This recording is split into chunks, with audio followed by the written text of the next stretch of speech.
اللہ کا ذکر کیجیے اپنے نفس میں، یعنی آپ اور آپ کا رب جانتا ہو، کسی دوسرے کو پتہ نہ ہو۔ اسی لیے اہل علم نے ذکر کیا ہے کہ یہ چند عبادتیں، ذکر ہو گیا، صدقہ ہو گیا، اس میں اصل اور افضل دونوں چیزیں سر ہے، خاموشی ہے، تنہائی ہے۔ کوئی انسان کوئی نیکی نہیں کر پا رہا، توفیق نہیں مل پا رہی، کسی گناہ میں ملوث ہوتا جا رہا ہے، بڑھتا جا رہا ہے آگے، یا کسی ایسی سچویشن میں کہ غصے میں ہے اور آپے سے باہر ہے، تو اس وقت فوراً اعوذ باللہ من الشیطان الرجیم پڑھ لیں۔ کتنے صحابہ کے آپ واقعات پڑھیں، پہلی دفعہ وہ انہوں نے جب قرآن سنا اسی وقت ایمان لے کر آئے۔ یعنی حضرت عمر رضی اللہ عنہ کا واقعہ، اگرچہ وہ کوئی بھی واقعہ صحیح سند سے ثابت نہیں ہے پوری تفصیل کے ساتھ، لیکن یہ جز ہے مشترکہ کہ وہ بھی قرآن سن کر ہی ایمان لائے تھے۔ جب کسی کو غصہ آ رہا ہوتا ہے تو فوراً کہتے ہیں لا حول ولا قوت الا باللہ، یہ پڑھو۔ لا ولا قوت الا باللہ غصے کے وقت پڑھنے کا ذکر نہیں ہے، قرآن و حدیث میں لا حول ولا قوت الا باللہ غصے کے لیے وارد نہیں ہوا۔ تو قرآن مجید جو ہے وہ غور سے سننے کے لیے، ویسے تفریح میں نہیں کہ چل رہا ہو آپ خاموش بیٹھے، آپ کا دماغ کہیں اور ہے اور قرآن مجید چل رہا ہے، نہیں، غور سے اس کے اوپر سننا ہے اس کو، اور خاموش رہنا ہے۔ بولنا جائز نہیں ہے، درست نہیں ہے کہ آپ کوئی شور مچائیں، کچھ کریں۔ اس سے ہوگا کیا؟ اس سے ہوگا یہ کہ اللہ کی رحمت بہت جلدی انسان کو حاصل ہوگی، اور سب سے بڑی اللہ کی رحمت انسان پر ایمان کی توفیق ہے۔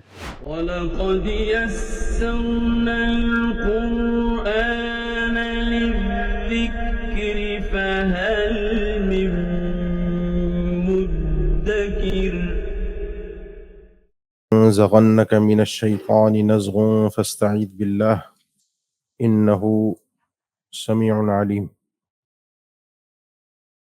اور جب یا اگر ینزغنک پہنچے آپ کو، آئے آپ کی طرف، من الشیطانی شیطان کی طرف سے، نزغن کوئی وسوسہ، خیال، کوئی بہکاوے کی بات، تو آپ نے بچنا کیسے ہے؟ فاستعذ باللہ، اللہ کی پناہ مانگے شیطان کے خلاف، جو اعوذ باللہ ہم پڑھتے ہیں۔ کیوں؟ انہو یقیناً وہ رب تعالی سمیع خوب سننے والا بھی ہے، اور علیم ہر چیز کو اس کی حقیقت کے مطابق پوری طرح سے جاننے والا بھی ہے۔ پچھلی آیت میں کل بات ہوئی تھی، جو یہ 3 احکامات آپ صلی اللہ علیہ وسلم کو دیے گئے تھے کہ ایک مکذبین سے گفتگو ہے اور مناظرے ہیں اور ان کو سمجھانا ہے، تو اس میں یہ اخلاق آپ نے سامنے رکھنے ہیں۔ کبھی کبھی سامنے والا بات ایسی کر دیتا ہے جو ناقابل برداشت ہوتی ہے، جس کا میں نے کل بھی ذکر کیا تھا کہ آپ صلی اللہ علیہ وسلم نے کبھی بھی اپنی ذات کے لیے انتقام نہیں لیا تھا، لیکن کہیں اللہ کے دین پر کوئی حرف آنے لگے، کوئی اللہ کے دین پر بات ہونے لگے، تو آپ صلی اللہ علیہ وسلم فوراً اس میں غصے میں بھی آتے تھے اور جواب بھی دیتے تھے، اور کوئی نہ کوئی لاہ عمل اس کے متعلق طے کرتے تھے۔ جیسے میں نے کل ذکر کیا، ایک شخص نے کہا تھا کہ عدل کیجیے، تو آپ صلی اللہ علیہ وسلم نے اس کو فوراً جواب دیا کہ اس دنیا میں میرے علاوہ کون عدل کرے گا، یعنی یہ تو منصب نبوت کے خلاف بات ہے، یہ اگر میں خاموش رہ گیا تو منصب نبوت ختم ہو جائے گا۔ تو ایسی سچویشن کے اندر شیطان کی طرف سے فوراً جب آپ کا خون کھولتا ہے نا، جب آپ کو کوئی کچھ کہتا ہے، تو فوراً انسان بے ساختہ ہو جاتا ہے کہ زبان کی نوک تک کچھ الفاظ آتے ہیں۔ ہر ایک کی اپنی اپنی سچویشن ہے۔ اللہ کے نبی صلی اللہ علیہ وسلم باادب آدمی تھے، بااخلاق آدمی تھے، تو آپ کے حوالے سے بھی یہ جو خون کا دورانیہ کا تیز ہونا ہے، ایسی کیفیت کے اندر کبھی ہو تو شیطان کا نزغہ کیا ہوتا ہے؟ شیطان کے نزغہ یا وَإِمَّا يَنزَغَنَّكَ مِنَ الشَّيْطَانِ نَزْغٌ، یعنی شیطان کی طرف سے آپ کو کوئی نزغ آئے، نزغ کہتے ہیں اس کا وسوسہ، وہ دل میں فوراً کچھ ڈالے کہ یہ جواب دو، ایسے کرو۔ تو 3 چیزیں ہیں، ایک ہے اس کی طرف غصے کی کیفیت کے اندر اس کی طرف سے مزید اشتعال کی کوئی بات آئے، یا شیطان کی طرف سے انسان کو کسی نیکی سے روکا جائے، کوئی ایسا خیال، کوئی ایسی چیز بعد میں کر لیں گے، یا شیطان کی طرف سے انسان کے لیے کسی گناہ کو خوشنما بنا کے پیش کیا جائے۔ تینوں چیزیں اس کے اندر ہیں۔ کوئی انسان کوئی نیکی نہیں کر پا رہا، توفیق نہیں مل پا رہی، کسی گناہ میں ملوث ہوتا جا رہا ہے، بڑھتا جا رہا ہے آگے، یا کسی ایسی سچویشن میں کہ غصے میں ہے اور آپے سے باہر ہے، تو اس وقت فوراً اعوذ باللہ من الشیطان الرجیم پڑھ لے۔ واقعہ نا صحیح بخاری میں آپ صلی اللہ علیہ وسلم نے 2 لوگوں کو دیکھا لڑ رہے ہیں اور گتھم گتھا ہے، گالم گلوچ، اور اس قسم کی ہے کہ چہرہ سرخ ہے اور رگیں پھولی ہوئی ہیں، غصے سے پاگل ہے۔ آپ صلی اللہ علیہ وسلم نے فرمایا کہ اگر یہ شخص ایک کلمہ ہے، ایک جملہ ہے، اگر یہ بول دے تو فوراً اس کی یہ جو سچویشن ہے فوراً ختم ہو جائے گی۔ اور وہ کیا جملہ تھا؟ اعوذ باللہ من الشیطان الرجیم۔ یہ فوراً، اور یہ تجربہ کیجئے گا۔ تجربہ کیا مطلب؟ یقین کے ساتھ کریں۔ نماز میں کبھی آپ کو اس طرح کے کوئی خیالات وسوسے آتے ہیں، انسان بھولنے لگتا ہے یا کوئی بھولا ہوا ہے، آپ ایک 3 دفعہ اعوذ باللہ پڑھ کے تھتکارنے کا جو حکم ہے لیفٹ سائڈ پہ کندھے پہ، تو کر کے دیکھیں. اس کے بعد آپ جو چیز سوچ رہے ہوں گے نا، آپ چاہ کر بھی اس کو نہیں سوچ پائیں گے کچھ دیر تک. 3 دفعہ ہے نماز میں اعوذ باللہ، 3 دفعہ نماز میں. ویسے آپ اس موقع پر کوئی تعداد آپ صلی اللہ علیہ وسلم نے ذکر نہیں فرمائی، نہ قرآن میں. اعوذ باللہ من الشیطان الرجیم. دوسری بات جو اس آیت کے اندر ہے وہ یہ ہے کہ شیطان کی جو پاور اس کو اللہ تعالیٰ نے دی ہے، وہ پیچھے بھی آپ نے پڑھی ہے کہ انہ یراکم هو وقبیلہ من حیث لا ترونہم. یہاں سے آغاز ہوا تھا اصل میں اس صورت کا کہ شیطان نے کس طریقے سے آدم علیہ السلام کو بہکا کر جنت سے نکلوایا تھا. آغاز وہاں سے تھا. اور وہ آپ نے پڑھا کہ اس نے بے لباس کر دیا جنت میں، اور اس کو ایک اختیار یہ ملا ہے کہ وہ تمہیں دیکھ رہا ہے، تم اسے نہیں دیکھتے. وہ ہمیں دیکھ رہا ہے، ہم اسے نہیں دیکھ سکتے. اس کے ہم پر جو اختیارات ہیں اس کے مقابلے میں ہم اس کا کچھ نہیں کر سکتے. لڑنے کے لیے کچھ بھی نہیں ہے. جنگ آمنے سامنے تھوڑی، دشمن نظر نہیں آ رہا. لیکن آپ کو اللہ تعالیٰ نے اس کا مقابلہ کرنے کے لیے بہترین طاقت دی ہے، اللہ کا ذکر. قرآن مجید اس کے جو ایمانی وسوسے ہیں اس کے مقابلے میں، اور یہ جو اس طرح کے جو انسان کی خواہشات کے تعلق سے ہیں اس کے لیے اعوذ باللہ من الشیطان الرجیم. یہ اللہ کے نبی صلی اللہ علیہ وسلم کو بھی حکم ہے، امت کو بھی حکم ہے. تو آغاز بھی وہیں سے ہوا تھا کہ شیطان کی چالیں ہیں، شیطان کا یہ سارا وسوسہ ہے جہاں سے آغاز کیا سورت کا. میں آپ کو حل بتا دیا کہ آدم علیہ السلام کو اس نے بہکا لیا تھا جنت میں، اور وہ بھی بہکایا تھا اللہ کا نام لے کر. وقاسمہما انی لکما لمن، اللہ کا نام لے کر اس نے دھوکے میں ڈالا. اور مومن اللہ کے نام سے دھوکے میں آ جاتا ہے. یہ فطرت ہے ہمارے باپ آدم علیہ السلام کی تھی، والد کی، اور ہماری بھی ہے، اور ہونی بھی چاہیے. اللہ کے نام کی لاج بھی ایسی ہے کیونکہ اللہ کا نام لے تو انسان کو آگے سے پھر کچھ سوچنے اور سمجھنے کی دماغ ہی بند ہو جاتا ہے. اللہ کا نام لے کے انسان بات کر رہا ہے. تو وہاں سے آغاز ہوا تھا اس صورت کا، اور یہاں پر اینڈ جو ہو رہا ہے وہ یہ ہے کہ آپ کو اور مجھے اللہ نے حل دے دیا. کیا وسوسے سے بچنا ہے؟ اس نے تمہارے والد کو تو بہکایا تھا، تمہارے لیے یہ ہے کہ اعوذ باللہ من الشیطان الرجیم. بڑا بڑا ہی پاورفل یہ جو ہے نا وہ جملہ ہے. غصے کے وقت جب انسان اس کیفیت میں ہو، یا نیکی نہ کر پا رہا ہو، نیکی توفیق نہ مل رہی ہو، جو کر رہا تھا وہ چھوٹ رہی ہے، فجر میں نہیں اٹھ پا رہا، اور بھی کوئی نیکیاں تھی کر رہا تھا اب نہیں کر پا رہا، یا جو ہے وہ گناہوں کی طرف مائل ہو رہا ہے، اعوذ باللہ من الشیطان الرجیم. تو اس موقع پہ ایک ذکر ہمارے یہاں بڑا معروف ہے. جب کسی کو غصہ آ رہا ہوتا ہے تو فوراً کہتے ہیں لا حول ولا قوت الا باللہ. یہ پڑھو، لا ولا قوت الا باللہ غصے کے وقت پڑھنے کا ذکر نہیں ہے. قرآن و حدیث میں لا حول ولا قوت الا باللہ غصے کے لیے وارد نہیں ہوا ہے. یہ تو اللہ کا بڑا خاص ذکر ہے، اس کی اپنی الگ ایک تاثیر ہے. اور یہ انسان جب لاچاری اور بے بسی میں ہو تو اس وقت بڑا مفید کارآمد یہ وظیفہ ہے. لا حول ولا قوت الا باللہ جنت کے خزانوں میں سے خزانہ ہے. اس موقع پر اعوذ باللہ من الشیطان الرجیم آپ نے اور میں نے پڑھنا ہے. اللہ تعالیٰ نے پھر اپنی 2 صفات ذکر فرمائی. سمیع علیم، اللہ تعالیٰ میرے اس اعوذ باللہ کو سن بھی رہا ہے. اللہ تعالیٰ اس شیطان کے وسوسے کو جو کہ اگر سماعت کی شکل میں اس کو بھی سن رہا ہے. اللہ تعالیٰ میری لاچاری کو، عالم، میری لاچاری کو بھی جانتا ہے. اور اللہ تعالیٰ شیطان کی چالوں کو اور مکاریوں کو بھی اچھی طرح سے جانتا ہے. وہی بچانے والا ہے، اسی کی پناہ ہے. تو انسان کو فوراً اپنے آپ کو اپنی طاقت سے باہر نکال کر کہ میں لڑ نہیں سکتا، اللہ ہی مجھے محفوظ رکھ سکتا ہے، تو اس ذکر کا وہ انسان اہتمام کرتا ہے اس سچویشن میں، خاص طور پر جب اللہ کے دین کا معاملہ ہو. تو یہ تو بات تھی نبی کریم صلی اللہ علیہ وسلم کی. آپ کو اللہ تعالیٰ نے بتایا عام مومنین متقین جو اہل ایمان ہیں ان کے حوالے سے ایک بات ہے کہ ان الذین اتقوا، یقیناً وہ لوگ جو اہل تقوی ہیں، اللہ کا ڈر رکھنے والے ہیں.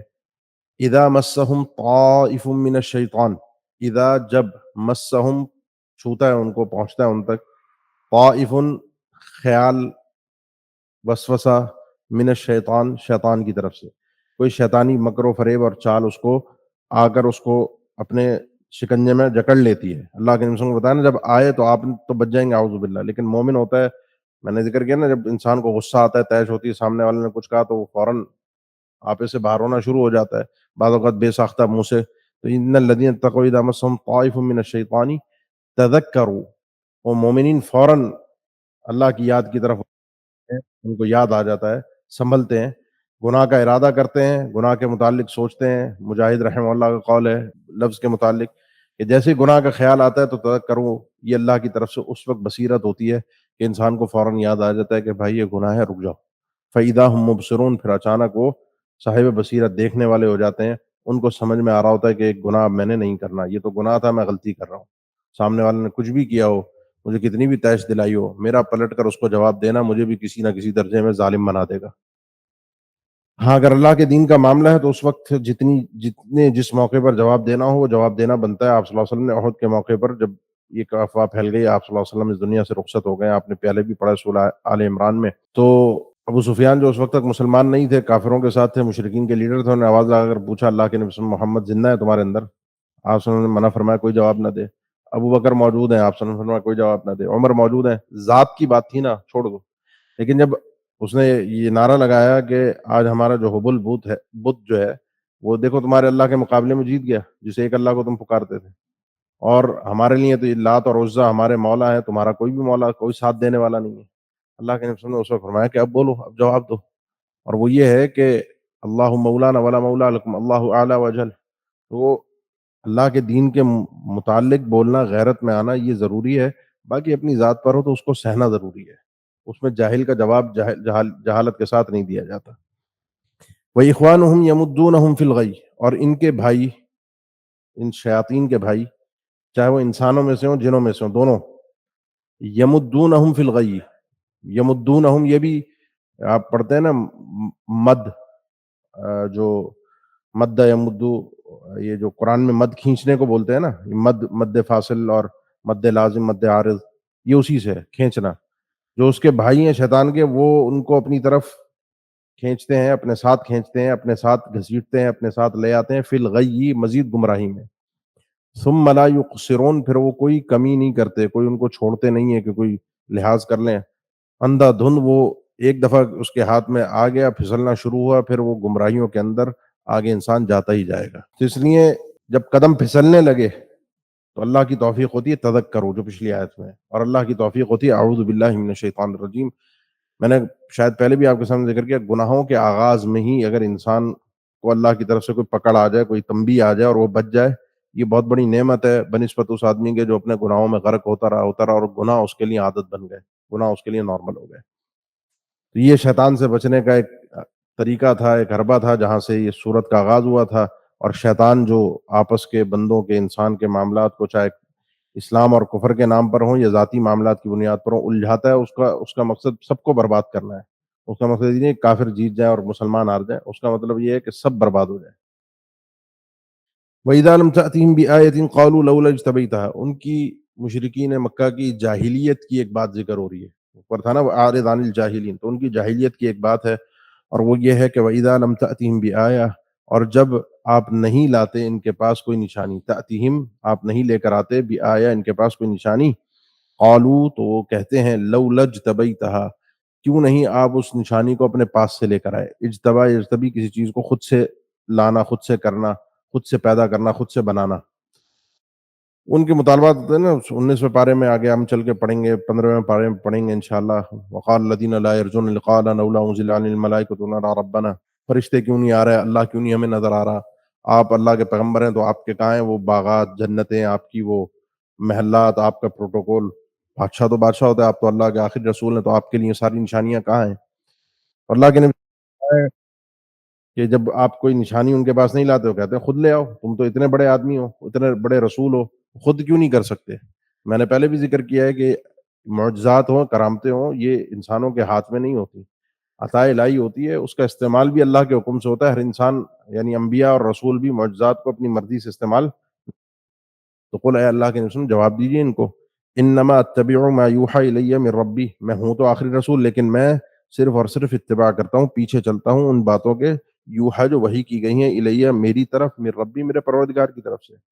میرا کام اللہ کی وحی کی پیروی کرنا ہے، تمہارے مطالبات پورے کرنے کے لیے میں دنیا میں نہیں بھیجا کہ تم کو یہ کرو، آج یہ خواہش پوری کروں پھر کل کو دوسری خواہش، یہ میرا نہیں ہے۔ رہی بات کہ نشانی تمہیں چاہیے، یعنی کوئی آیت تمہیں چاہیے تو وہ ہے ہذا، یہ کتاب، بصائر من ربکم، اس میں بڑی بصیرتیں ہیں، بڑی نشانیاں ہیں تمہارے پروردگار کی طرف سے اس قرآن مجید میں، وہدن اور ہدایت بھی ہے، ورحمتن اور رحمت بھی ہے، لقوم یؤمنون ایسی قوم کے لیے جو ایمان لانے والی ہو، ایمان رکھتی ہو، وہ سمجھ جاتی ہے، اس کے لیے بہت بڑا معجزہ، بہت بڑی نشانی ہے قرآن مجید اپنی ذات میں ہے، اور وہ اس بات کو مانتے بھی تھے۔ جب سنتے تھے تو یہی کہتے تھے دوسروں کو، پروپیگنڈا یہی تھا ان کا کہ محمد صلی اللہ علیہ وسلم جادوگر ہیں، جس نے ان کی سنی وہ ان کا ہو گیا، جو ملا وہ ان کا ہو گیا۔ اس لیے یہ بہت بڑا کوئی جادوگر آدمی ہے، تو اس چیز کو تو وہ تسلیم کرتے تھے۔ تو یہ نشانی جو ہے ہادہ بصائر من ربکم، یہ جو بڑی بڑی نشانیاں ہیں، اور سب سے بڑا معجزہ جو اللہ کے نبی صلی اللہ علیہ وسلم کو ملا وہ قرآن مجید تھا۔ یہ قرآن مجید معجزہ تھا، اس بات کو مانتے تھے، اسی لیے اس کو دوسروں تک نہیں پہنچنے دیتے تھے۔ اس کا اگر آپ سیرت میں پڑھیں تو مختلف انہوں نے سٹیپ بائی سٹیپ ہتھ کنڈے استعمال کیے، پروپیگنڈا کیا، نہیں بچ سکے تو وہ پھر کرتے یہ تھے کہ اللہ کے نبی صلی اللہ علیہ وسلم کی تلاوت کے وقت حرم میں آپ صلی اللہ علیہ وسلم مسجد حرام میں جب پڑھتے یا مجمع میں جب پڑھتے تو ان کی کوشش ہوتی شور مچائیں۔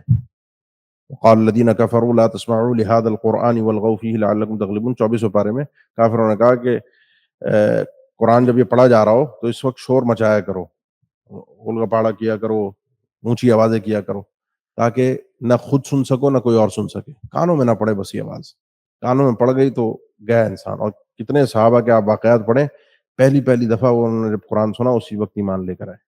یعنی حضرت عمر رضی اللہ عنہ کا واقعہ، اگرچہ وہ کوئی بھی واقعہ صحیح سند سے ثابت نہیں ہے پوری تفصیل کے ساتھ، لیکن یہ جز ہے مشترکہ کہ وہ بھی قرآن سن کر ہی ایمان لائے تھے، اور پہلی دفعہ ہی سن کر لائے تھے۔ کئی صحابہ ایسے ہیں جو پہلی دفعہ سن کر ایمان لائے، اور کئی عرصے تک انہوں نے قرآن مجید نہیں سنا تھا۔ تو اگلی آیت میں اسی لیے بتایا گیا ہے کہ جب قرآن مجید، یہ مشرکین مکہ کو حکم ہے کہ وَإِذَا قُرِئَ الْقُرْآنُ، یہ معجزہ ہے، جب اس معجزے کا بیان کیا جا رہا ہو، اس کو پڑھا جا رہا ہو، قرآن کریم کی قرات کی جائے، وَإِذَا قُرِئَ الْقُرْآنُ، جب قرآن مجید پڑھا جائے تو فَاسْتَمِعُوا لَهُ، دو کام ہم نے کرنے ہیں، سب کو ہے، ان کو بھی حکم تھا، ہمارے لیے بھی ہے، فَاسْتَمِعُوا لَهُ، اس کو غور سے سنو۔ استماع کہتے ہیں کسی چیز کو بڑے غور سے کان لگا کے اہتمام کے ساتھ سننا، وَأَنصِتُوا، اور خاموش رہو، لَعَلَّكُمْ تُرْحَمُونَ، تاکہ تم پر رحم کیا جائے۔ یہ ان کے لیے حکم تھا کہ قرآن مجید کے وقت، اس معجزے کے وقت، اس کا معجزہ یہ ہے کہ جب کانوں میں پڑتا ہے تو اثر کر جاتا ہے، تو لہٰذا سے جس کو معجزہ چاہیے اس کو چاہیے اس قرآن کے وقت خاموش رہے۔ اور یہ ادب قرآن صرف ان کے لیے نہیں ہے، ہم سب کے لیے ہیں۔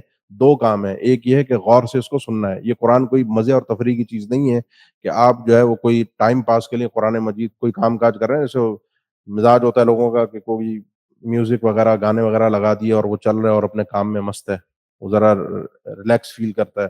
آپ کسی ریسٹورینٹ میں جا رہے ہیں، کہیں اور جا رہے ہیں، تو وہ میوزک وغیرہ چل رہا ہوتا ہے تو ماحول ذرا ان کو کمفرٹیبل فیل ہوتا ہے، تو اس لیے ہم کہیں کہ نہیں جی، ان کی ضد میں ہم قرآن مجید چلائیں۔ یا رنگ ٹون ہے تو اس میں بعض لوگ قرآن مجید، اب تو الحمدللہ ختم ہو گیا، تو قرآن مجید جو ہے وہ غور سے سننے کے لیے، ویسے تفریح میں نہیں کہ چل رہا ہو آپ خاموش بیٹھے ہیں، آپ کا دماغ کہیں اور ہے اور قرآن مجید چل رہا ہے، نہیں، غور سے اس کے اوپر سننا ہے اس کو، اور خاموش رہنا ہے، بولنا جائز نہیں ہے، درست نہیں ہے کہ آپ کوئی شور مچائیں، کچھ کریں۔ اس سے ہوگا کیا؟ اس سے ہوگا یہ کہ اللہ کی رحمت بہت جلدی انسان کو حاصل ہوگی، اور سب سے بڑی اللہ کی رحمت انسان پر ایمان کی توفیق ہے، نیکیوں کی توفیق ہے، ایمان کی توفیق ہے، سب سے بڑی اللہ کی رحمت ہے۔ اور جو شخص قرآن مجید کو نہیں سنتا یا قرآن مجید کا احترام اور ادب نہیں کرتا، وہ اللہ کی رحمت سے، آیت کا مفہوم مخالف یہ ہے تو اللہ کی رحمت سے پھر محروم بھی رہتا ہے۔ اللہ کی رحمت کو جس نے حاصل کرنا ہے، بعض اوقات آپ کی طبیعت بے چین ہے، بے قرار ہے، عجیب کیفیت ہے، اللہ کے کلام کو سنیے، بڑے غور کے ساتھ سنیے، اہتمام کے ساتھ سنیے، ان کے الفاظ اور معنی پر اگلے جب سورت کا آغاز ہو رہا ہے تو وہاں انشاءاللہ مزید اس کے آداب بیان ہوں گے، اس کی تاثیر آپ پر ہوگی۔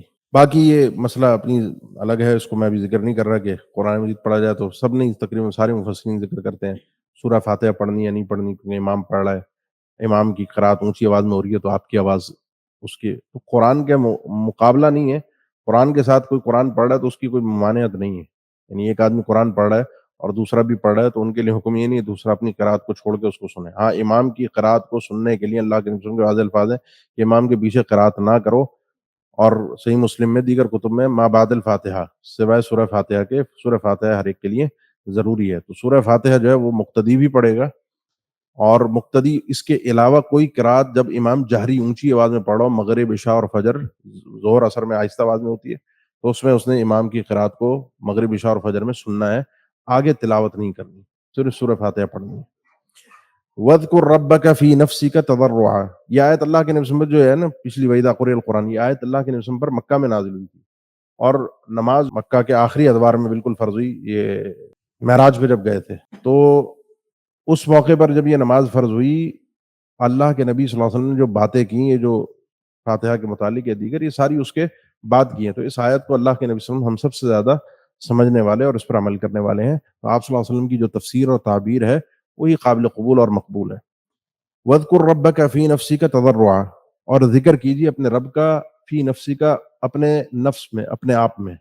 بھائی اتنا مجادلہ، اتنا مناظرہ، اتنی بحث مباحثہ، ان سب چیزوں سے ہٹ کر ہر آدمی کی ذاتی عبادت بھی ہونی چاہیے الگ سے. عبادت صرف یہ نہیں ہے کہ آپ تبلیغ میں لگے رہیں 24 گھنٹے. عبادت صرف اللہ کا دین پہنچانا یہ ہے، لیکن اس عبادت کے لیے، تبلیغ کے لیے انسان کی ذاتی پاور، ذاتی عبادت، ذاتی اللہ سے تعلق بڑا ضروری ہے. اب آخر میں وہ حکم ہے اللہ کا ذکر کیجیے اپنے نفس میں، یعنی آپ اور آپ کا رب جانتا ہو، کسی دوسرے کو پتہ نہ ہو. اسی لیے اہل علم نے ذکر کیا ہے کہ یہ چند عبادتیں، ذکر ہو گیا، صدقہ ہو گیا، اس میں اصل اور افضل دونوں چیزیں سر ہے، خاموشی ہے، تنہائی ہے، کسی اور کو پتہ نہ چلے. آپ ذکر کر رہے ہیں، آپ کا اپنا ذکر ہے. اندرونی کیفیت کیسی ہونی چاہیے جب آپ اللہ کا ذکر کر رہے ہیں اپنے آپ میں؟ تضرعا و خیفہ، یہ اندرونی کیفیت ہے کہ آپ نے عاجزی کے ساتھ کرنا ہے، اور ڈرتے ڈرتے ڈرتے، خوف پہ تضرع و عاجزی. اللہ کا جب ذکر کر رہے ہوں، آپ اللہ کو پکار رہے ہوں، اللہ کا نام لے رہے ہوں، اللہ کی نعمتوں کو، اللہ کے ذکر سے مراد جو ہے اللہ کا نام لینا، اللہ کی نعمتوں کو یاد کرنا، وہ کلمات ادا کرنا جو بطور ذکر کے احادیث میں وارد ہوئے، سبحان اللہ، الحمدللہ، اللہ اکبر، لا الہ الا اللہ، لا حول ولا قوت الا باللہ. یہ سارے کلمات اذکار کے طور پر وارد ہوئے ہیں، وہ سارے پڑھنا اللہ کا ذکر کہلاتا ہے. پڑھنا اندرونی کیفیت کیا ہو؟ بڑی عاجزی، اللہ کا ڈر، خوف، اللہ سے محبت. ظاہری کیفیت کیا ہو؟ ودون الجہر من القول، آپ کی آواز جو قول ہے، جو بات ہے، آپ کا جو ذکر میں آواز ہے، دون الجہر، بہت زیادہ اونچا سے کم. دون کہتے ہیں کم کو، جہر کہتے ہیں اونچے کو، اور قول بات کو. یہ ذکر جب آپ کی زبان سے ادا ہو رہا ہو تو بہت اونچی آواز میں نہ ادا ہو رہا ہو. سادہ سا ترجمہ یہ ہے، زیادہ اونچی آواز میں نہ ہو. کرنا کب ہے؟ بالغدو والآصال. ساری چیزیں بیان ہوئی ہیں، اندرونی، بیرونی، وقت. یہ ہے غدو کہتے ہیں اول النہار کو، صبح کا آغاز، پہلا وقت. اور الآصال آخر النہار، دن کا آخری وقت، جو ہمارا فجر کے بعد کا اور عصر کے بعد کا بنتا ہے. اس میں دو چیزیں ہیں. ایک تو یہ کہ اس وقت نماز، عام نوافل منع ہو جاتے ہیں، تو آپ کو اور مجھے ذکر کا ویسے بھی صبح شام کے اذکار کا وقت صحیح یہی ہے، فجر کے بعد اور سورج نکلنے سے پہلے، عصر کے بعد اور سورج غروب ہونے سے پہلے. ذکر کا وقت یہی ہے، جو اذکار صبح اور شام کے ویسے بھی. اور یہ دو وقت اس لیے بھی خصوصیت کے حامل ہیں کہ یہ اللہ کے پاس اعمال پیش ہونے کا، فرشتوں کی ڈیوٹی چینج ہونے کا، جو کہ صحیح مسلم کی حدیث ہے کہ فرشتے صبح اور شام کے جو آتے ہیں وہ فجر اور عصر میں آتے ہیں، پھر اللہ تعالیٰ کا ان سے مکالمہ ہے. ولا تکم من الغافلین، اور آپ غافلوں میں سے نہ ہو جائیں. یعنی اللہ کے ذکر کو ترک کر کے انسان غافل ہو جاتا ہے، اللہ سے دور ہو جاتا ہے، اللہ کی مدد سے بھٹک جاتا ہے، پھر اللہ کی مدد اس کو حاصل نہیں ہوتی. ان الذین عند ربک، رہی بات کہ اللہ کی عبادت، اور وہ اللہ کو، میری آپ کی کسی کی عبادت کی ضرورت نہیں ہے. ان الذین، یقیناً وہ لوگ، عند ربک، جو آپ کے پروردگار کے پاس ہیں، وہ مخلوق، وہ فرشتے جن کا بار بار آیات سجدہ جتنی بھی ہے نا، ان سب میں عام طور پہ فرشتوں کا تذکرہ ہے آخر میں. لا یستکبرون عن عبادتہ، وہ استکبار نہیں کرتے، تکبر نہیں کرتے. استکبار میں نے ذکر کیا تھا نا، حق کو ٹھکرانا، جو شروع ہوا تھا سورت میں، مضمون سارا کا سارا کذبوا بآیاتنا واستکبروا عنہا. وہ جو ہے نا، وہ استکبار نہیں کرتے، حق کو نہیں ٹھکراتے، حق کو کمزور نہیں کرتے. کس بات سے؟ عن عبادتی، اللہ کی عبادت. وہ اللہ کی عبادت میں مگن ہے، جو سورہ تحریم میں ہے کہ جو اللہ کا حکم ہوتا ہے اس کو پورا کرتے ہیں. وَيَفْعَلُونَ مَا يُؤْمَرُونَ، جو ان کو حکم دیا جاتا ہے انہیں کرنا وہی ہے، وہ اللہ کے حکم کی نافرمانی نہیں کرتے. وَيُسَبِّحُونَهُ، اور اللہ کی وہ تسبیح بیان کرتے ہیں. تسبیح ہے کہ اللہ ہر عیب سے پاک ہے، اللہ کے لیے کمال ثابت ہے، ہر چیز کمال کی اللہ کے لیے ثابت ہے. وَلَهُ يَسْجُدُونَ، اور عملاً وہ اللہ کے لیے ہی سجدہ کرتے ہیں. اللہ کے نبی صلی اللہ علیہ وسلم کا فرمان ہے، آسمان بھرا ہوا ہے، ایک چڑچڑاہٹ سی، ایک وہ نہیں ہوتی، ایک کبھی ویٹ زیادہ ہو جائے کسی چیز کے اوپر، تو تختوں کے اوپر، لکڑی کے اوپر، تو ایک عجیب سی آواز ہوتی ہے. گاڑی کے اوپر ویٹ زیادہ ہو جائے چلتے ہوئے، تو وہ آسمان کے اندر اسی قسم کی ایک ساؤنڈ ہے اس کا، اور وہ فرشتوں کے کثرت کی وجہ سے 4 انگلیوں کے برابر بھی، اتنی بھی کوئی اسپیس نہیں ہے آسمان پہ جو خالی ہو، فرشتہ موجود ہوتا ہے اور اللہ کی عبادت میں اور سجدہ کر رہا ہوتا ہے. یہ فرشتے اللہ کی عبادت میں مگن ہے. ان کی صفت یہ اللہ کی نافرمانی، استکبار نہیں کرتے. یہ آیت سجدہ ہے. سجدے کا حکم جو قرآن مجید میں سجدے آیات میں وارد ہوئے ہیں، ان کا صحیح حکم یہ ہے کہ یہ مستقل اپنی ذات میں واجب نہیں ہے. کرنے چاہیے، واجب نہ ہونے کا مطلب یہ کرنے چاہیے. کبھی رہ گیا چھوٹ گیا، اللہ کے نبی صلی اللہ علیہ وسلم نے بعض موقعوں پر بعض آیات میں سجدہ نہیں کیا، اور پڑھنے والا بھی کرے اور سننے والے بھی کریں.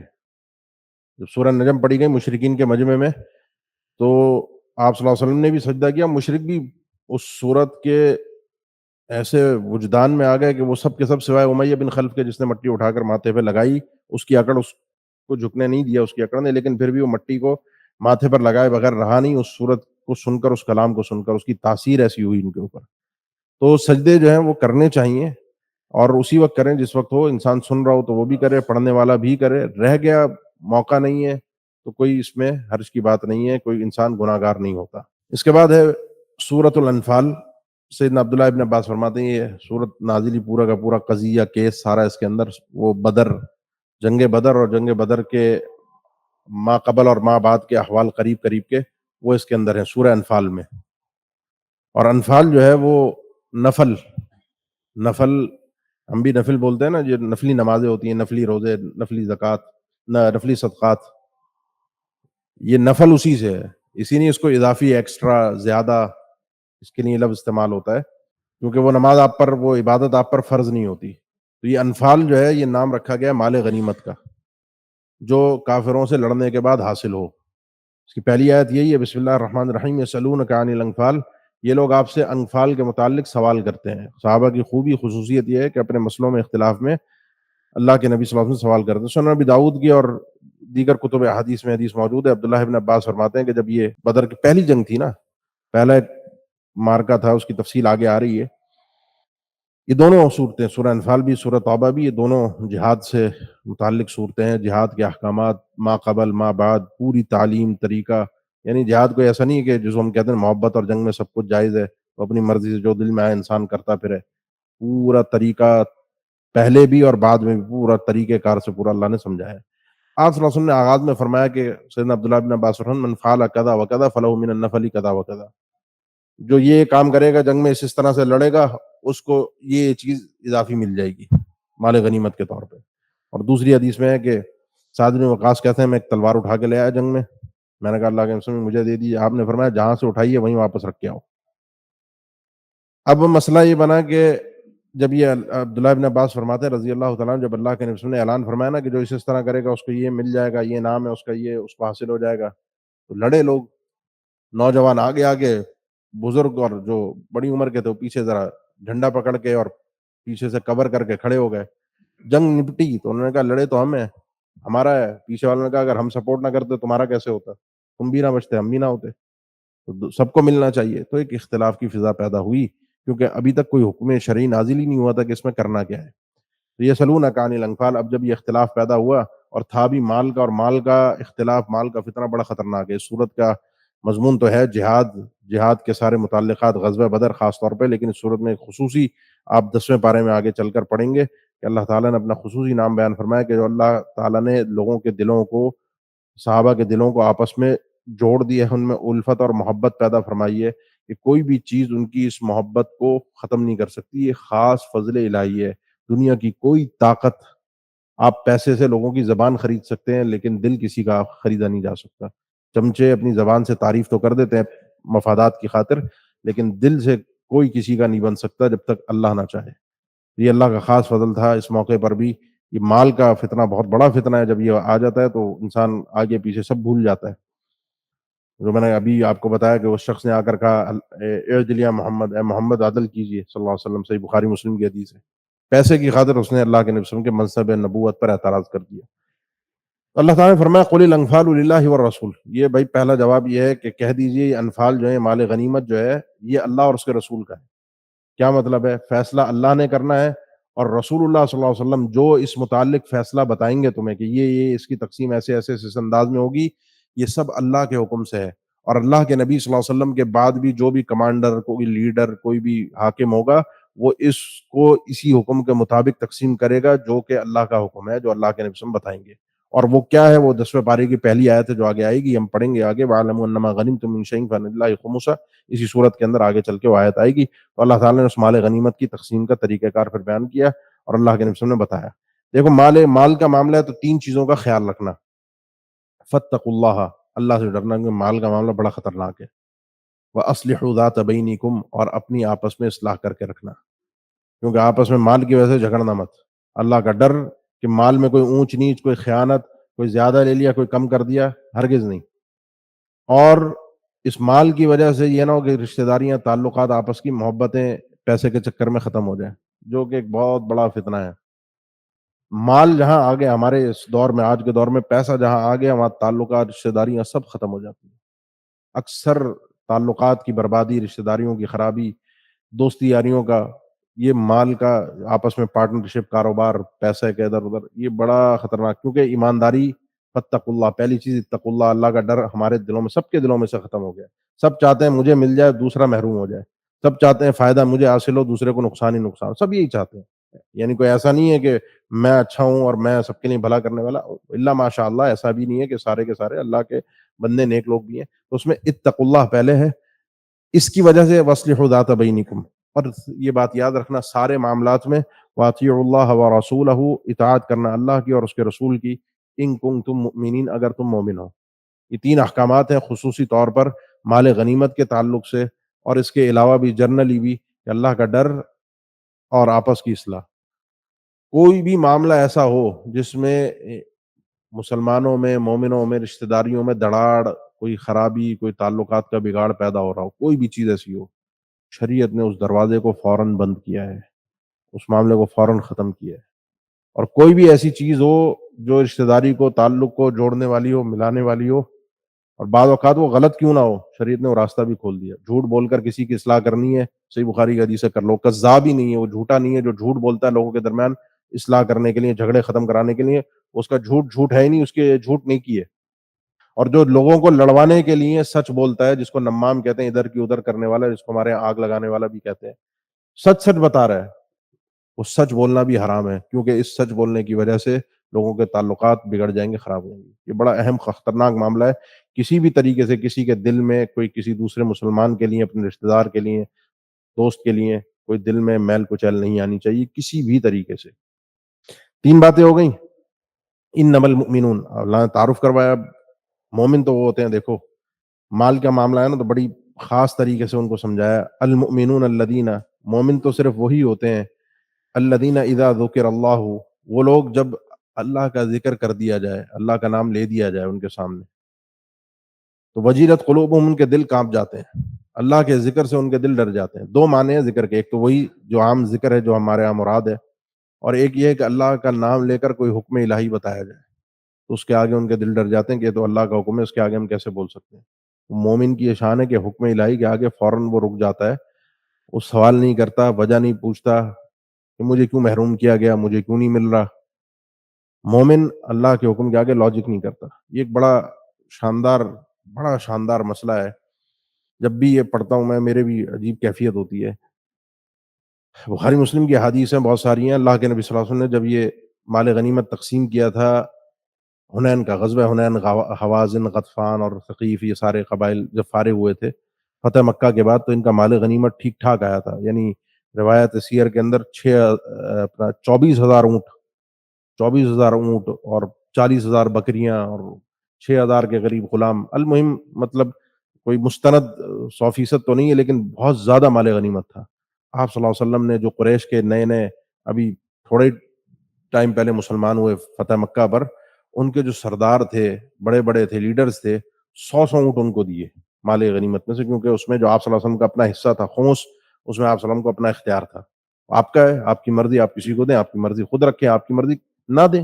آپ نے ان کو زیادہ بانٹا، اور بھی قبائل والوں کو بانٹا، قریش کو زیادہ دیا، اور وہ سب نے ذکر کیا، اللہ کے نبی صلی اللہ علیہ وسلم نے، تالیف قلبی اس کو کہا جاتا ہے، جوڑنے کے لیے، مضبوط کرنے کے لیے، اسلام ان کا پکا ہو جائے، اسلام کے خلاف وہ کوئی بات نہ کہہ سکے۔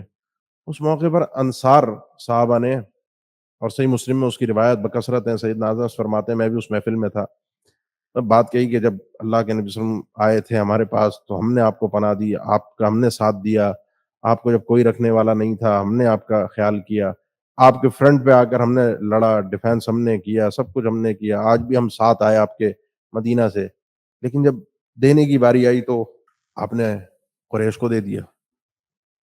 بڑا بھاری جملہ تھا۔ آپ صلی اللہ علیہ وسلم کو جب یہ بات پہنچی تو فوراً آپ نے صرف انصار کو جمع کیا اور انصار کے علاوہ کسی کو وہاں بیٹھنے نہیں دیا، صرف انصاری صاحب. پہلے آپ نے تصدیق کی اس بات کی، بات پہنچے نا پہلے تصدیق کرنی چاہیے. فرمایا کہ یہ خبر مجھے پہنچی ہے تمہارے حوالے سے، کیا یہ صحیح ہے، ایسی ایسی بات ہوئی ہے؟ آپ کو پھر بار بار اصرار، بہت طویل واقعہ ہے. المہم یہ ہے کہ وہ بتایا کہ ہاں جی ایسا ہوا ہے، ہم نے بات کہہ دی. ہمارے بعض چند سمجھدار انصار نے کہا کہ یہ جو بات کرنے والے ہیں بیوقوف لوگ ہیں ہمارے، مطلب ہم میں سے، وہ جو گرم خون ہوتا ہے، کم عقل لوگ ہوتے ہیں، انہوں نے کہہ دیا. ہم نے سب نے نہیں کہی، سمجھدار لوگوں نے نہیں کہی. ایسا نہیں ہے کہ سب کا یہ موقف ہو. آپ صلی اللہ علیہ وسلم نے فرمایا کہ دیکھو لوگ جو ہے نا، یہ سب لوگ میرے لیے ایسے ہیں جیسے میرے اوپر کا کپڑا ہے نا، یہ قمیض میں نے پہنی ہوئی ہے. الناس الدثار، یہ انصار جو ہے نا میرے لیے ایسے ہیں جیسے یہ اندر کی جو آپ کے اندر بنیان ہے، اندر کے جو کپڑے ہیں نا جو جسم کے ساتھ ٹچ ہے مستقل. انصار میرے لیے ایسے ہیں، میرے دل کے ساتھ ہیں، میرے بالکل قریب ہیں. یہ قریب نہیں ہے. آج جو ہے نا یہ سب قریش والے یہ بھیڑ بکریاں اونٹ یہ لے کر جا رہے ہیں، اور تم اللہ کے رسول صلی اللہ علیہ وسلم کو واپس لے کر جاؤ گے. یعنی اللہ کے نبی صلی اللہ علیہ وسلم تمہارے ساتھ جائیں گے. تمہیں کیا چاہیے؟ یہ اونٹ چاہیے یا اللہ کے نبی صلی اللہ علیہ وسلم چاہیے؟ یعنی ایک سوال تو دماغ میں آ رہا تھا نا کہ اللہ کے نبی صلی اللہ علیہ وسلم مکہ سے مدینہ آئے تھے جب مکہ قریش کے پاس تھا، آج مکہ فتح ہو گیا، واپس مدینہ آئیں گے یا نہیں آئیں گے؟ آپ صلی اللہ علیہ وسلم نے فرمایا کہ اب میں انصاری ایک آدمی کی طرح ہوں. آج سے میں، میرا شمار انصاریوں میں سے، میں مکہ واپس نہیں جاؤں گا. اور آپ صلی اللہ علیہ وسلم نے یہ بھی ان کو ساتھ میں فرمایا کہ آج کے بعد یہ ذہن میں رکھنا، دنیا اگر ایک طرف کسی لو سلک الناس شعبا وادیا، یہ مختلف الفاظ ہیں، دنیا کسی ایک راستے پر جا رہی ہے، سارے قریش ہو رہے سارے، اور انصار کا کوئی اور راستہ ہو، تو میں انصار کے ساتھ ان کے راستے پر چل کر ان کے ساتھ ہی شامل ہوں گا. میں انصار میں سے ہوں. یہ مت دیکھو میں نے مال کس کو دیا ہے. یہ مال بعض اوقات جو ہے نا، آپ سب نے دیگر احادیث میں بیان فرمایا، بعض اوقات جو ہے نا وہ انسان جو جس سے زیادہ محبت کرتا ہے اس پر دوسرے کو فوقیت دے رہا ہوتا ہے مال میں، کیونکہ اس کے اسلام کا خطرہ ہوتا ہے. مجھے ڈر ہوتا ہے کہ اگر اس کو نہیں دیا تو یہ بہک جائے گا، بھٹک جائے گا. تم اپنے ہو، تم پر اعتماد ہے، تمہاری تربیت کی ہے. تو یہ پورا واقعہ جو میں نے آپ کو تفصیل سے بتایا، یہ بڑا خطرناک ہوتا ہے مال کا معاملہ، مال غنیمت کا. تو مومن وہ ہوتے ہیں الذین اذا ذکر اللہ وجلت قلوبہم. اس موقع پر انصار کی تکبیرات کے الفاظ بھی وارد ہوئے ہیں. انصار نے فوراً اللہ کے نبی صلی اللہ علیہ وسلم سے معذرت بھی کی اور خوشی کا اظہار بھی کیا، سمجھ گئے بات کو. تو مومن ہوئے جب اللہ کا نام لے دیا، یعنی اللہ یاد کرائے کہ اللہ کے احکامات ہیں، اللہ کا دین ہے، تو وجیلت قلوبہم، ان کے دل ڈر جاتے ہیں. جو دوسرا معنی میں نے ذکر کیا تھا اللہ کے عام ذکر کا، تو ایک تھوڑا سا ایک ہے، آپ قرآن مجید میں یہ بھی پڑھتے ہیں الذین آمنوا وتطمئن قلوبہم بذکر اللہ، الا بذکر اللہ تطمئن القلوب. اللہ کے ذکر سے دل کیا ہوتا ہے؟ مطمئن ہوتا ہے. اور یہاں پر اللہ کے ذکر سے مومنوں کے دل ڈر جاتے ہیں. مطمئن ہونا، ڈرنا، دونوں الگ الگ چیزیں ہیں. اور قرآن مجید میں 23ویں پارے میں ان دونوں کیفیات کو اللہ کے ذکر کے ساتھ جمع کیا گیا. تقشعر منہ جلود الذین یخشون ربهم ثم تلین جلودهم وقلوبهم الی ذکر اللہ. ان کے رونگٹے کھڑے ہو جاتے ہیں، دل ڈر جاتے ہیں اللہ کے ذکر سے، اور ان کا دل پھر نرم پڑ جاتا ہے اللہ کے لیے، اللہ کی محبت میں. یہ ایک کیفیت کا نام ہے کہ انسان محبت میں اور ڈر کے بیچ بیچ ایک کیفیت کے اندر ہوتا ہے، جو اسی الفاظ میں بیان ہو سکتی ہے کہ انسان کا دل اللہ پر مطمئن ہے، ایمان ہے، مضبوط ہے، لیکن اللہ سے محبت میں ڈر بھی ہے، اللہ کا خوف بھی ہے، اللہ کی قربت بھی چاہتا ہے، اللہ کا دیدار بھی چاہتا ہے. وَإِذَا تُلِيَتْ عَلَيْهِمْ آيَاتُهُ. پانچویں چیز کہ جب ان کے اوپر آیات تلاوت کی جاتی ہیں قرآن مجید کی، زادتہم ایمانا، تو یہ آیات ان کے ایمان کو بڑھا دیتی ہیں. کیسے؟ جو ابھی ہم نے پڑھا کہ جب انسان خاموشی سے اس کو سنتا ہے، خاموش ہوتا ہے اور کان لگا کر سنتا ہے، تو یہ آیات فوراً اس کے دل پر اثر کرتی ہیں. کب کریں گی؟ جب اسے آیات سمجھ میں آ رہی ہوں گی. جب وہ آیات سمجھ رہا ہوگا نا، اس کی تاثیر ہی اور ہوگی. اسی لیے جب رمضان میں ہم تراویح وغیرہ پڑھتے ہیں، ایک وہ ہوتا ہے جس کو قرآن سمجھ میں آ رہا ہے، وہ الگ انداز میں پڑھ رہا ہوتا ہے. ایک وہ ہے جو صرف سن رہا ہے. پڑھ دونوں رہے ہیں، ثواب دونوں کا ہے نماز کا، لیکن مزہ جو ہے وہ جس کو سمجھ میں آ رہا ہے اس کا ہے. اس لیے یہ جو یہ کلاسز ہیں یا یہ اس طرح کا اہتمام ہے، تو آپ کا آنا محبت کے ساتھ، شغف کے ساتھ، یہ اللہ کے اس کلام سے جڑنے کی دلیل ہے کہ جب آیات دل پر اثر کرتی ہیں تو زادتہم ایمانا، یہ چیز ان کے ایمان کو بڑھا دیتی ہے. وعلی ربہم یتوکلون، اور وہ صرف اور صرف اپنے رب پر توکل کرنے والے، بھروسہ کرنے والے ہوتے ہیں، صرف اور صرف اپنے رب پر اعتماد. یہ ہو گیا دل کا معاملہ. اس آیت میں بیان ہوا ہے ایمان کے حوالے سے دل کا معاملہ. الذین یقیمون الصلاۃ، وہ لوگ جو قائم کرتے ہیں نماز کو. ومما رزقناہم ینفقون، اور جو ہم نے ان کو رزق دیا اس سے وہ خرچ کرتے ہیں. نماز ہو گئی بدنی عبادت، اور خرچ کرنا ہو گیا مالی عبادت، دل کی عبادت، جسم کی عبادت، مال کی عبادت. التحیات للہ والصلوات والطیبات کے اندر بھی یہ ساری عبادتیں جمع ہوتی ہیں. یہ عبادات کا مجموعہ ہے. عبادات کے طرق ہیں، انسان دل سے بھی عبادت کرتا ہے، اپنے اعضاء سے بھی عبادت کرتا ہے، اور اپنے مال سے بھی عبادت کرتا ہے. قل ان صلاتی و نسکی و محیا و مات اللہ رب العالمین کے اندر بھی یہ مضمون گزرا ہے. اس کی تفسیر کے اندر بھی یہ اقوال موجود ہیں. اللہ تعالیٰ نے ذکر فرمایا کہ یہ جو اس انداز میں زندگی گزارتے ہیں کہ ان کی پوری کیفیت ایمان کے گرد گرد گھوم رہی ہوتی ہے. اولئک هم المؤمنون حقا، یہی وہ لوگ ہیں جو پکے سچے مومن ہیں. اللہ نے ان کو سچا مومن قرار دیا ہے، اسٹیمپ ہے اللہ کی طرف سے. جو ایسا بن جائے، جس کو یہ چیک کرنا ہے مومن ہے یا نہیں ہے، یا یہ ضمانت چاہیے کہ مومن ہے یا نہیں ہے، وہ یہ چیک کرے کہ ان آیات پہ پورا اترتا ہے نہیں اترتا. اللہ کا کلام اس کے دل پر اثر کرتا ہے، اللہ کا نام سن کے اس کا دل کانپ جاتا ہے، اللہ کا حکم سن کے وہ رک جاتا ہے، کوئی لاجک کوئی سوال نہیں کرتا، چاہے اس میں اس کو اپنا کتنا نقصان ہوتا ہوا نظر آ رہا ہو. نماز کا اہتمام کرتا ہے، اللہ کی راہ میں خرچ کرتا ہے. اولئک هم المؤمنون حقا، اللہ نے کہا ہے سچا مومن ہے. یہ اس کے ایمان کی دلیل ہے سارے اعمال. جب یہ مومن ہے تو لہم درجات عند ربہم، ان کے لیے بڑے اونچے اونچے درجات جنت میں ہوں گے اپنے رب کے پاس. اور وہ احادیث بارہا میں نے بیان کی ہے کہ وہ جنت کے درجات جو ہیں ان کے درمیان کا فاصلہ اور ان کے درمیان کی فیسلٹی 100 درجے ہیں. ومغفرہ، اللہ کی طرف سے مغفرت ہے. مغفرت کہتے ہیں پردے کو، پردہ رکھے گا اللہ کو، اونچی اونچی غلطیاں ہیں وہ معافی ہے. ورزق کریم، اور بڑا ہی عمدہ قسم کا اعلیٰ قسم کا رزق ہے. یہ تھوڑی سی تمہیدی گفتگو تھی انفال کے تعلق سے، مال غنیمت کے تعلق سے. مومنوں کو تھوڑا ادب آداب طریقہ کار سکھایا. اب اللہ تعالیٰ نے آگے ذکر فرمایا کہ غزوہ بدر میں ہوا کیا، یہ مال غنیمت کیسے تقسیم ہوگا، غزوہ بدر کے اسباب کیا تھے. اللہ کی اس صورت کا اصل پورا مضمون ہے مدد الہی، اللہ کی طرف سے مدد وہ کیا ہے اور آتی کیسے ہے، اس کے اسباب کیا ہیں. مجاہد جب میدان جہاد میں اترتا ہے اللہ کا نام لے کر اعلاء کلمت اللہ کے لیے، تو اس کی ذات نہیں ہے، اب وہ اللہ کا دین ہے. اس کو اللہ کے دین کے لیے قربان ہونا ہے، بھاگنا نہیں ہے. بھاگ گیا تو اللہ کا دین رسوا ہوگا کہ یہ مومن تھا، اللہ پہ بھروسہ کرنے والا بھاگ گیا. اس لیے اس کو بہت بڑا جرم قرار دیا گیا ہے میدان جنگ میں اترنے کے بعد بھاگ جانا. وَمَن يُشَاقِقِ اللَّهَ، اللہ کا قاعدہ یہ ہے، قانون یہ ہے، اور یہ شروع سے چلا رہا ہے اور قیامت تک کے لیے کہ جو شخص بھی مخالفت کرتا ہے اللہ کی اور اس کے رسول کی، تو یہ وہ اچھی طرح اپنے دماغ میں بٹھا لے. فَإِنَّ اللَّهَ شَدِيدُ الْعِقَابِ، اللہ تعالیٰ بھی بڑی سخت سزا دینے والا ہے، بڑی سخت پکڑ کرنے والا ہے. ابھی آج تک دنیا کے اندر جتنی تباہیاں مچی ہیں اسلامی ممالک کے خلاف، جو کچھ ہوا ہے وہ دہشت گردی نہیں ہے. ابھی فلسطین میں جو ہو رہا ہے چھوٹے چھوٹے معصوم بچوں کے ساتھ، وہ دہشت گردی نہیں ہے، وہ تعریفی اس اپنی مزاج کی تعریف ہے نا. یہی اگر اٹھ کے کوئی بدلہ لے لے تو وہ دہشت گردی ہو جاتی ہے. اللہ نے اس کو حق کہا ہے. کم سے کم ہم مسلمان تو اپنے مفاہیم کو درست رکھیں.